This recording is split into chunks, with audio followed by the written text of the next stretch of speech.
अस्सलामुअलैकुम फ्रेंड्स, आप सब कैसे हैं। इंशाअल्लाह ताला आप अपने घरों में खुश और आबाद होगे। अल्हम्दुलिल्लाह से हम भी सब अच्छे हैं। तो आज मैं मेरा व्लॉग शाम से स्टार्ट कर रही हूँ और यहाँ पे मगरिब हो गई है और मैं डिनर की तैयारी कर रही हूँ। तो मैं खाने में आज भी अखनी बनाऊँगी क्योंकि जुमे के दिन हमने फ़िश बनाई थी। तो आज मैं अखनी बनाऊँगी, इसीलिए मैं और अलवीरा लहसुन और प्याज कर रहे हैं। और ये चिली कटर मेरी सिस्टर राजकोट से लाई है मेरे लिए। इसमें बड़े आसानी से प्याज भी कट हो जाती है और चटनी भी बन जाती है और टमाटर भी क्रश हो जाते हैं। जुम्मे के दिन फ़िश बनाई थी, इसीलिए आज बच्चे और मेरे हस्बैंड ने कह दिया था कि आज हमें अखनी खानी है, क्योंकि हमारे यहाँ हफ्ते में एक बार तो अखनी ज़रूर ही बनती है। यहाँ पे मेरे लहसुन और प्याज हो गए हैं तो मैं सालन चढ़ा दूँगी। और डिनर की तैयारी में मैं जल्दी ही शुरू कर देती हूँ मगरिब की नमाज़ पढ़ने के बाद, क्योंकि मेरे हस्बैंड 8 या 8:30 बजे तक आ जाते हैं। तब तक मुझे खाना कंप्लीट रखना होता है। हम डिनर पे 8:30-9 बजे तक कर लेते हैं और डिनर हमेशा रात में लेट नहीं करना चाहिए, हमेशा जल्दी ही कर लेना चाहिए। क्योंकि हम लेट खाना खाएंगे और खाना खा के हम सीधे सो जाएंगे तो हमारा खाना हजम भी नहीं होगा और एसिडिटी की भी प्रॉब्लम हो सकती है, गैस की भी। इसीलिए हमें खाना डिनर का जल्दी ही कर लेना चाहिए। और डिनर करने के बाद हम घर में थोड़ा सा वॉक भी कर लेते हैं, इस घर में से उस घर में, हॉल में। डिनर करने के बाद हमें थोड़ा चलना भी चाहिए ताकि हमने जो खाया है वो हमें हजम भी हो जाए और कोई प्रॉब्लम भी ना रहे पेट में, एसिडिटी, गैस वगैरह की। और लहसुन में हमेशा फ्रेश ही यूज़ करती हूँ, मैं स्टोर करके नहीं रखती क्योंकि मुझे वो पसंद भी नहीं आता और इसका खाने में स्वाद भी अच्छा नहीं लगता। हम फ्रेश लहसुन यूज़ करते हैं तो उसका खाने में स्वाद बढ़िया आ जाता है। देखिए यहाँ आपसे बातें करते करते मेरे सालन भी चढ़ाने का कंप्लीट हो गया है। अब मैं सालन चढ़ा दूँगी। 2-3 सीटी लगने के बाद मेरा सालन गल जाएगा, फिर इसे भून के मैं इसमें चावल डाल के अखनी बना लूँगी। और अखनी बनाने में तो ज़्यादा टाइम भी नहीं लगता।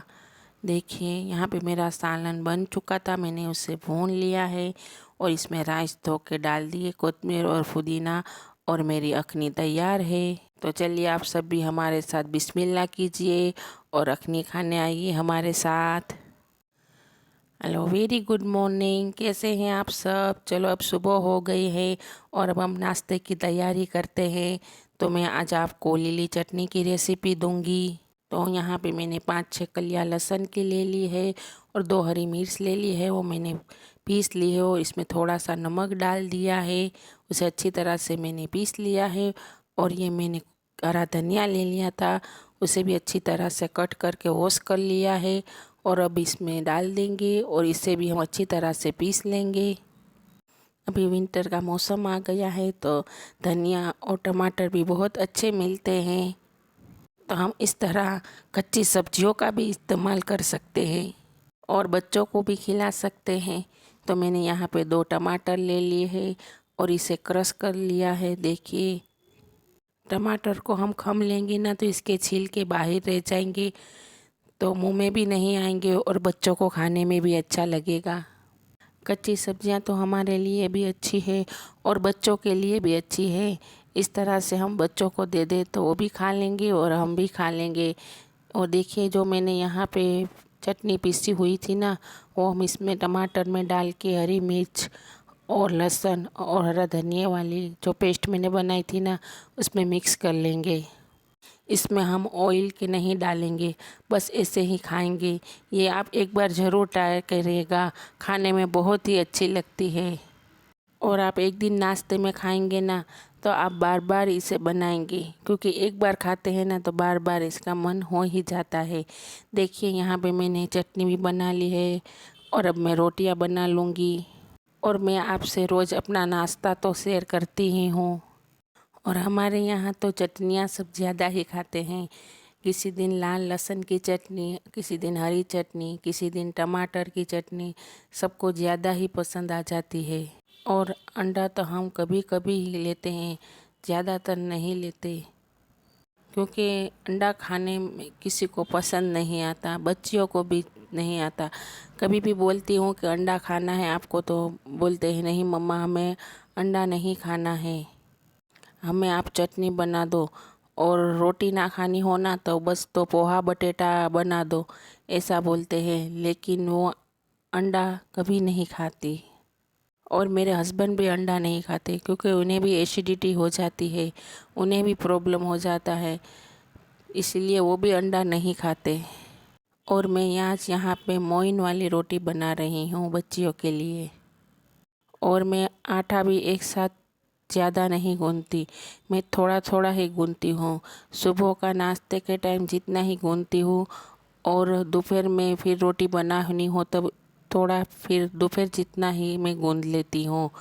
और देखिए यहाँ पे हमारे यहाँ सब दुकानों में रिनोवेशन का काम चालू हो कर दिया है, क्योंकि अभी दिवाली को 2-3 दिन की ही बार है, दिवाली को ज़्यादा देर नहीं है। इसलिए यहाँ पे सब ने अपनी दुकानें खाली कर दी है और सामान बाहर रख दिया है, और सबकी दुकानों में सफाई चालू हो गई है, और रेनोवेशन का काम भी शुरू हो गया है। और बाज़ारों में तो इतनी ज़्यादा भीड़ें हैं कि आप सब्ज़ी भी लेने जाइए ना, तो आप एकदम से तुरंत नहीं घर वापस आ सकते, क्योंकि इतनी ज़्यादा भीड़ है।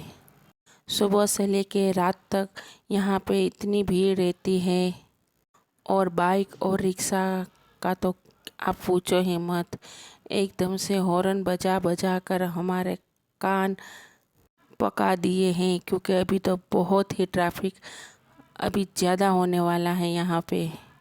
और देखिए यहाँ पे अभी कितनी धूप है, रात को तो ठंडा माहौल हो जाता है, सुबह में भी जब हम नमाज़ पढ़ने उठते हैं तब भी इतनी ठंडी लगती है। और बस 12 नहीं बजते कि इतनी धूप हो जाती है कि पता ही नहीं चलता है कि ये कौन सा मौसम है, विंटर है या समर है। फिर शाम के 6 बजते हैं और मगरिब का टाइम होता है, तो फिर ठंडी हवाएं शुरू हो जाती है। और यहाँ पे हमारे यहाँ पे मकान भी देखिए का भी काम शुरू कर दिया है। देखिए यहाँ पे सब मज़दूर लोग यहाँ पे रोज़ आके काम कर रहे हैं। और इतनी डस्ट हमारे घर में आती है कि अभी आपने सफाई की है, फिर आपको मालूम नहीं पड़ेगा 10 मिनट के बाद फिर ऐसा ही घर हो जाएगा। अभी सफाई करे है, झाड़ू पोछे करे है, फिर 10 मिनट में इतनी ज़्यादा धूल आती है ना कि इतना डस्ट हो जाता है कि अपने झाड़ू पोछा करा ही नहीं है, ऐसा ही लगता है। सारे दिन में हमें 4 से 5 बार तो हमें झाड़ू पोछा करना ही पड़ता है। और यहाँ पे देखिए बर्तन भी धुल चुके हैं, गैस भी हमने सब धो लिया है।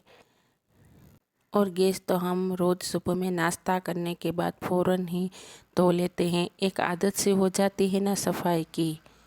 और जब यहाँ पे टंकी चालू करेंगे तो ये छत का लोकेशन है आप जो देख रहे हैं वो। और अभी बोतलें भी भरनी है और पीने का पानी भी भरना है। और यहाँ पे मैंने कपड़े भी वॉश करके डाल दिए थे, तो ये सब धुल चुके हैं और सूखा भी गए हैं, तो इसे अब हम ले लेंगे। और मैं छत पे जाऊँ या नीचे कुछ भी काम से जाऊँ तो आफरीन को तो मेरे साथ में हमेशा आना ही होता है, वो मुझे कभी भी अकेला नहीं छोड़ती। और कपड़े तो वॉश करने के रोज़ ही इतने ज़्यादा हो जाते हैं। टंकी चालू कर ली है, अब आफरीन बोतलें भर लेंगे और फ्रिज में रख देंगे, उन्हें ज़्यादा ही शौक है। और यहाँ पे सब कपड़े भी उतार लिए हैं, अब इन्हें सकल के मैं रख दूँगी। हमारी वीडियो अच्छी लगती हो तो हमें लाइक और सब्सक्राइब ज़रूर करिएगा, और हमारे चैनल को सपोर्ट करिएगा आप। और देखिए ये आफरीन के छोटे छोटे हाथ हैं। चलिए अब इसी के साथ चलते हैं हम, और अगले व्लॉग में मिलते हैं। अल्लाह हाफिज़। आप अपनी दुआओं में हमें